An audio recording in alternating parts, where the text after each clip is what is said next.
तर शेतकरी मित्रांनो, तुम्हालाही तुमच्या पिकामध्ये भरघोस उत्पादन काढायचे आणि तुमच्या पिकाची तुम्हाला गुणवत्ता सुधारायची आहे, तर त्यासाठी आपण कोणतं खत वापरलं पाहिजे हे पाहण्यासाठी हा व्हिडिओ शेवटपर्यंत नक्की पहा.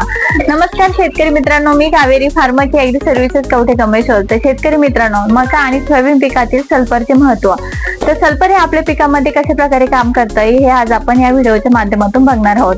तर शेतकरी मित्रांनो, सल्फर हे आपल्या पिकामध्ये वाढ असेल किंवा अधिक फुटवे काढण्याचं काम हे सल्फर करतं. त्याचप्रमाणे प्रकाश संश्लेषण प्रक्रिया ही अधिक चांगल्या प्रकारे सुधारून जी अन्न निर्मिती प्रक्रिया आहे ती चांगल्या प्रकारे सुधारली जाते.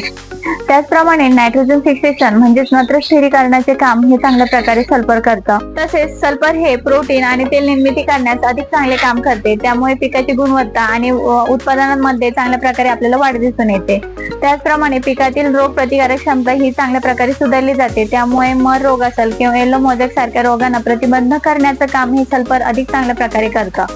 तर त्याचप्रमाणे आपण सल्फरयुक्त कोणती खतं आपल्या पिकाला दिली पाहिजे, तर त्यामध्ये 20-20-0-13 असेल तर 20-20-0-13 मध्ये 20% हे नत्र असतं, फॉस्फरस हे 20% असतं आणि सल्फर हे 13% असतं.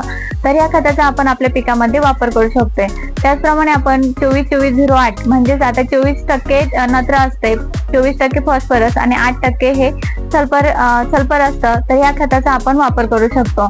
त्या व्यतिरिक्त आपण 15-15 असेल किंवा 8-21-21 असेल किंवा 9-24-24 ह्या खतामध्ये आपण बेनसाल्फ असेल, महाजन कंपनीचं बेनसाल्फ असेल किंवा SML कंपनीचं फर्टिज या सल्फर आपण आपल्या पिकामध्ये प्रति 3 किलो प्रति एकरी वापर करून मिक्स करून आपल्या पिकाला देऊ शकता.